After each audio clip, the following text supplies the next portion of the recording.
Καλησπέρα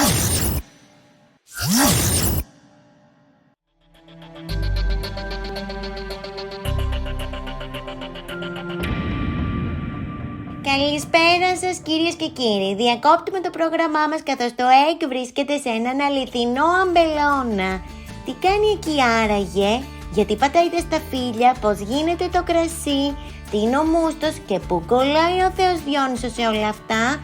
Να πέσει το βίντεο παρακαλώ. Γεια σας παιδιά, δείτε τι όμορφος τόπος είναι αυτός. Πω, είναι μαγικά. Βλέπετε κάπου την Ελένη? Ανάτι! Γεια σου Ελένη! Γεια σου Egg! Καλώς ήρθες στον αμπελώνα μας. Είναι χαρά μου που ήρθες να ζήσεις από κοντά αυτή την ξεχωριστή εποχή του χρόνου. Είναι πανέμορφα εδώ.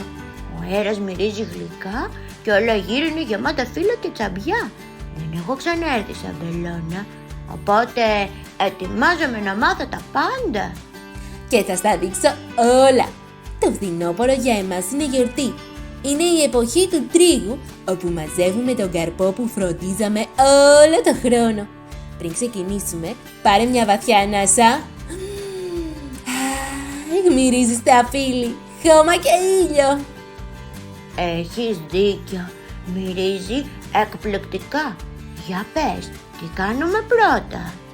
Ξεκινάμε με τον τρίγο φυσικά και θα σου εξηγήσω τα πάντα βήμα-βήμα. Όλο το χρόνο Egg φροντίζουμε τα αμπέλια. Τα κλαδεύουμε, τα ποτίζουμε, τα προσέχουμε από τον ήλιο και τη βροχή και τώρα επιτέλους ήρθε η στιγμή του τρίγου.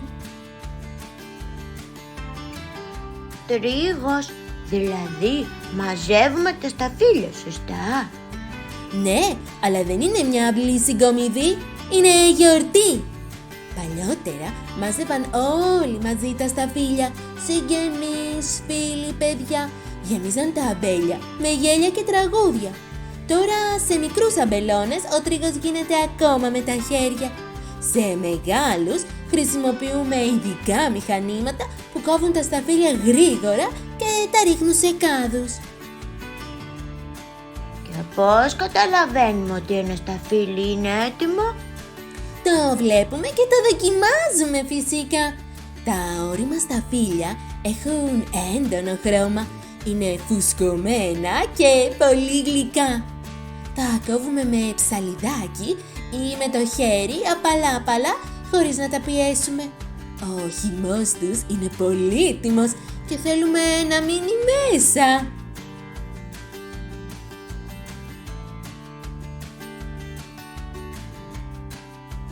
Θέλω να δοκιμάσω. Να κόψω κι εγώ ένα τσαμπί. Πάμε λοιπόν. Πιάσε από εδώ. Προσεκτικά. Μπράβο σου. Έγινες και επίσημα εκτριγητής. Είναι βαρύ και γυαλιστερό και μυρίζει απίστευτα.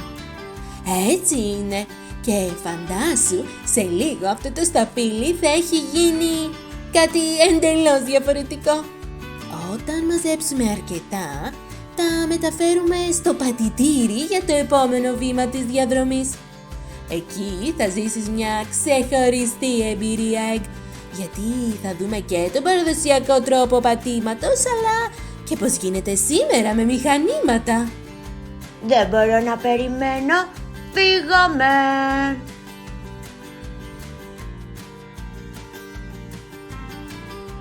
Wow! Είναι αυτό το πατητήρι που λέγαμε? Είναι σαν μια τεράστια λεκάνη από πέτρα. Ακριβώς! Αυτό είναι ένα παραδοσιακό πατητήρι. Παλιά, όταν τέλειωνε ο τρίγος, όλοι μαζεύονταν εδώ και πατούσαν τα σταφύλια με τα πόδια τους. Ήταν σαν γιορτή. Έπαιζε μουσική, οι άνθρωποι γελούσαν, τραγουδούσαν και πατούσαν ρυθμικά για να μην κουράζονται. Αυτή η διαδικασία γινόταν για ώρες και είχε μέσα της χαρά, συνεργασία και παράδοση. Δηλαδή έμπαιναν μέσα στο πατητήρι ξυπόλυτοι και πατούσαν τα σταφύλια. Ναι, το ανθρώπινο σώμα ασκεί ήπια πίεση χωρίς να σπάει τα κουκούτσια που θα έδιναν μια πικράδα στο μούστο.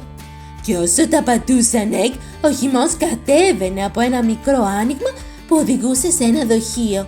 Εκεί μαζευόταν ο μούστος. Μπορώ κι εγώ να το δοκιμάσω, Ελένη? Φυσικά, αλλά να ξέρεις, είναι γλιστερό. Wow, είναι σαν να πατάς σε σταφιδοζελέ. Είναι ζουλικτό, κολλάει λίγο, αλλά είναι και πολύ αστείο. Παιδιά, νιώθω φοβερά. Μπράβο, Egg! Όπως βλέπεις, πατώντας βγαίνει σιγά σιγά αυτός ο υπέροχος χυμός. Αυτός είναι ο μούστος. Το πιο γλυκό και πολύτιμο υγρό του σταφυλιού. Είναι γεμάτος άρωμα, γεύση και ιστορία. Και σήμερα το κάνετε ακόμα έτσι? Σε παραδοσιακά πανηγύρια ή για εκπαιδευτικούς λόγους, ναι, το κάνουμε ακόμα έτσι. Αλλά στην παραγωγή όχι. Σήμερα χρησιμοποιούμε ειδικά πιεστήρια. Δες αυτό εδώ. Είναι ανοξίδωτο, καθαρό και αποστηρωμένο. Πιέζει τα σταφύλια ομοιόμορφα χωρίς να τα καταστρέφει.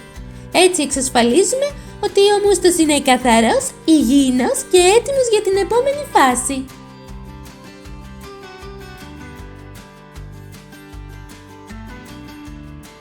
Μου αρέσει που είδα και τον παλιό και τον νέο τρόπο. Είναι σαν να γνώρισα την ιστορία του σταφυλιού με τα πόδια μου.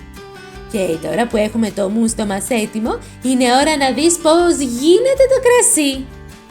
Εδώ μέσα μπαίνει ο μούστος και μετά γίνεται κρασί. Ακριβώς, Egg! Ο μούστος που μαζέψαμε πριν λίγο είναι ένας γλυκός χυμός γεμάτος με φυσικά ζάχαρα. Για να γίνει κρασί πρέπει να περάσει από μια μαγική διαδικασία που λέγεται ζύμωση. Ζύμωση, δηλαδή σαν να φουσκώνει όπως γίνεται ας πούμε με το ψωμί. Πολύ κοντά έπεσες. Μέσα στο μούστο υπάρχουν μικροσκοπικοί οργανισμοί που λέγονται ζύμες. Αυτοί τρώνε τα ζάχαρα του σταφυλιού και τα μετατρέπουν σε αλκοόλ και φυσαλίδες, δηλαδή σε κρασί και διοξίδιο του άνθρακα. Αυτό συμβαίνει φυσικά χωρίς φωτιά ή κατσαρόλες. Είναι σαν το σταφύλι να οριμάζει και να μεταμορφώνεται μόνο του. Δηλαδή το σταφύλι φτιάχνει το κρασί μόνο του. Wow, εντυπωσιακό. Πραγματικά είναι πολύ εντυπωσιακό. Όταν η ζύμωση τελειώσει, έχουμε φρέσκο κρασί. Αλλά δεν σταματάμε εκεί. Το επόμενο στάδιο είναι η παλαίωση. Δηλαδή το κρασί μένει ήσυχο και σταθερό μέσα σε βαρέλια για μήνες ή και χρόνια. Έτσι αλλάζει γεύση, αρώματα και χρώμα. Στα ξυλοβάρελα παίρνει υγιεινές πικάντικες νότες. Στις ανοξίδωτες δεξαμενές παραμένει πιο φρέσκο και φρουτένιο. Κάθε κρασί έχει το δικό του χαρακτήρα. Άρα το κρασί μεγαλώνει μέσα στο βαρέλι. Πολύ σωστά το είπες.